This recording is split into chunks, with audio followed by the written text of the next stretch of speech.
ఉదయగిరి నియోజకవర్గ శాసనసభ్యులు కాకర సురేష్ గారు విజయం అందుకున్న దగ్గర నుంచి కూడా మంచి మంచి కార్యక్రమాలతో ముందుకెళ్తున్నారని నియోజకవర్గ ప్రజలందరూ మాట్లాడుతున్నారు.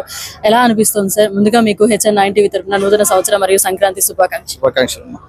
అందరికి కూడా ఉదయగిరి నియోజకవర్గ ప్రజలందరికీ కూడా మరొకసారి నూతన శుభాకాంక్షలు. అలాగే ప్రత్యక్ష రాజకీయాల్లోకి మొట్టమొదటిసారి వచ్చిన నన్ను కానీ VPR గారిని కానీ ఆశీర్వదించి గెలిపించారు ఉదయగిరి నియోజకవర్గ ప్రజలు. వారందరికీ రుణపడి ఉంటాం జీవితాంతం. ఇక్కడ ఒక కార్యక్రమం ఈ రోజున జనవరి 8న ట్రైసైకిల్స్ పంపిణీ కార్యక్రమం పెట్టడం జరిగింది. VPR గారి ఫౌండేషన్ నుంచి దాదాపుగా 145 ట్రైసైకిల్స్ వారు డిస్ట్రిబ్యూట్ చేయడం జరిగింది ఈ రోజున. ఇంకా కూడా మనకు అవసరం ఉంది ఉదయగిరి నియోజకవర్గంలో. నేను స్పష్టంగా ఆయన అడగడం జరిగింది. వారు మొదటి నుంచి కూడా ఉదయగిరి నియోజకవర్గం పెట్ట మమకారం ఉంది.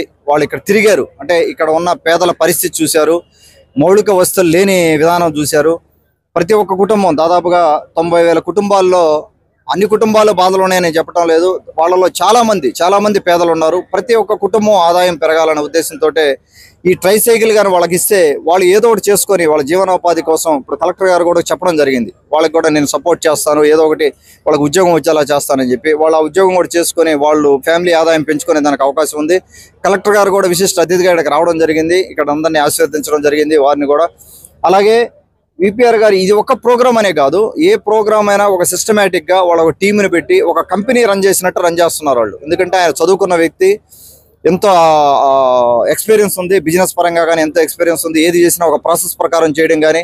అలాగే మాది ఫ్యామిలీ కాకర్ల చారిటబుల్ ట్రస్ట్ కూడా కొంత ఆయనకున్న నిధులు మాకు లేవు, కానీ మా శక్తి మేరకు మేము కొన్ని చేస్తా ఉన్నాము. సో ఇలాగే ఈ కార్యక్రమాలు ఇదొకటే కాకుండా ఫ్యూచర్లో రాబోయే రోజుల్లో కూడా ఉదయగిరి నియోజకవర్గంలో ఆయన ఎన్నో కార్యక్రమాలు చేయబోతా ఉన్నారు. ఉదయగిరి నియోజకవర్గ ప్రజలకు అండగా ఉండబోతున్నారు. వారికి నా ప్రత్యేకంగా ధన్యవాదాలు తెలుపుకుంటా ఉన్నా. ఉదయగిరి నియోజకవర్గం వదిలేసామని కాకుండా దాని కంటిన్యూటీ కూడా చేస్తూ ఉన్నారు. కంటిన్యూటీ చాలా ఇంపార్టెంట్ అమ్మా, చాలా ఇంపార్టెంట్ కంటిన్యూటీ. ఇప్పుడు ఈ సైకిల్ ఇచ్చాం కదా అని చెప్పి నేను అదే అడగడం జరిగింది. దీనికి ఒక కవర్ కూడా ఇద్దాం అన్నా, మనం కవర్ ఒకటి ఇద్దాం దీనికి, తర్వాత దానికి ఒక నెంబర్ ప్లేట్ ఒకటి పెడదాము, ఉదయగిరి అని కూడా ప్లేట్ ఒకటి పెట్టి దాన్ని మానిటర్ చేద్దాము. నెక్స్ట్ 10 ఏళ్ళు కూడా ఒక్కొక్కసారి మిస్యూజ్ అయ్యే పరిస్థితి కూడా ఉంటుంది ఈ ట్రైసైకిల్స్. ఒకసారి మళ్ళీ వెళ్ళి వాళ్ళని రికార్డ్ చేసుకోవడం, వాళ్ళ దగ్గర సైకిల్ ఉందా లేదా, వాళ్ళు నిజంగానే వాడుకుంటున్నారా లేదా అని చూడడం, ఈ ప్రాసెస్ అంతా చూస్తూ ఉండాలి. కంటిన్యూ మానిటరింగ్ ఉండాలి. వాళ్ళకి ఆ టీం ఉంది, VPR ఫౌండేషన్ కి ఆ టీం ఉంది. సో వాళ్ళు కంటిన్యూ మానిటర్ చేయడం జరుగుతుంది. సో నిజంగా ఇక్కడ మీరు ట్రైసైకిల్స్ ఇవ్వడం చాలా ఎమోషన్ అయ్యారు సార్. కొంతమంది ఇప్పటి వరకు నియోజకవర్గంలో ఎవరు కూడా ఇవ్వలేదు మాకు, మేము చాలా రుణపడి ఉంటామని కొంతమంది మాట్లాడారు. అమ్మ, మనం తెలుగుదేశం పార్టీ అధికారంలోకి వచ్చి 6 నెలలు అయింది.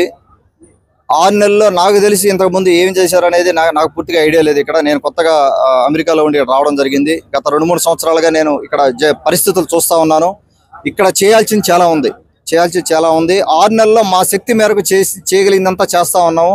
ఆర్థిక పరిస్థితి బాగాలేకపోయినా గౌరవ ముఖ్యమంత్రి వర్యులు చంద్రబాబు గారు, అలాగే మన పవన్ కళ్యాణ్ గారు కానీ, లోకేష్ బాబు గారు కానీ వాళ్ళు అహర్నిశలో కృషి చేస్తా ఉన్నారు. దాదాపుగా నాకు తెలిసి 2-3 గంటల కంటే ఎక్కువ పడుకోవటం లేదు వాళ్ళు. సో అంత కష్టపడతా ఉన్నారు. ఈ 6 నెలలు కూడా ఉన్న డబ్బులతోనే, ఉన్న అవకాశాలతోనే మనం CC రోడ్లు అవ్వచ్చు. నేను తర్వాత మన ఆత్మీయ సభలో అన్ని ఎక్స్ప్లెయిన్ చేస్తాను. చాలా కార్యక్రమాలు చేసుకోవడం జరిగింది. అలాగే ఇక్కడ అవసరం ఏంటంటే మెయిన్ జాబుల క్రియేషన్ కావాలమ్మా. ఇక్కడ జాబ్ క్రియేషన్ అయితే కానీ మనం ముందుకెళ్లే పరిస్థితి లేదు. ఆ జాబ్ క్రియేషన్ మీద ప్రత్యేక దృష్టి పెట్టున్నాం మనం. స్మాల్ బిజినెస్లు, యువతకని కానీ ఏదైనా కూడా స్మాల్ బిజినెస్లు ఎక్కువ పెరగాలి అని. ఎందుకంటే అవకాశం ఉంది. స్మాల్ బిజినెస్లు పెరిగితే వీళ్ళు కూడా ఏంటంటే అటు ఇటు వెళ్లకుండా ఒకే ఊళ్ళో వ్యాపారం చేసుకునే అవకాశం ఉంటుంది. మనకు ఇన్ఫ్రాస్ట్రక్చర్ కూడా పెరిగింది, ఇన్ఫ్రాస్ట్రక్చర్ స్ట్రెంగ్తన్ అవుతా ఉంది. రాబోయే 10 ఏళ్లలో డెఫినెట్ గా ఉదయగిరి నియోజకవర్గ రూపురేఖలు అయితే డెఫినెట్ గా మారుతాయేమో, అందులో నా డౌటే లేదు. అదే మీ 2025 న్యూ ఇయర్ రెజల్యూషన్. నేను ఇంతకుముందు కూడా మా కాకర్ల చారిటబుల్ ట్రస్ట్ పెట్టినప్పుడు స్వాతంత్రం 100 సంవత్సరాలు నిండే టైంకి ఉదయగిరి నియోజకవర్గం రూపురేఖలు మారాలన్నదే మా ఆశ. మాదే కాదు, ఎంతో మంది మేధావులు, ఎంతో మంది సీనియర్ నాయకులు, ఎంతో మంది విద్యావంతులు ఇక్కడ మనకు ఒక స్మాల్ బిజినెస్ ఆయన షీప్ ఫార్మింగ్ చేస్తున్నారు. చూపెట్టండి ఒకసారి. షీప్ ఫార్మింగ్ చేస్తున్నారు. నేదర్మెట్ల శ్రీనివాస్ దాదాపుగా ఒక 30 మందికి ఎంప్లాయ్మెంట్ ఇస్తున్నారు. 2000 షీప్ ఫార్మింగ్ చేస్తా ఉన్నారు.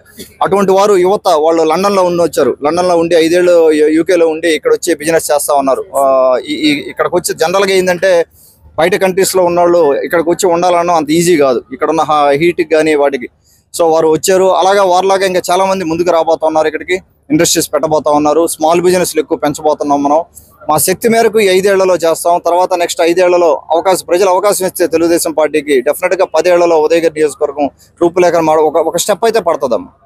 మరిన్ని అప్డేట్స్ కోసం మన HN9 టీవీ ఛానల్ ని సబ్స్క్రైబ్ చేసుకోండి.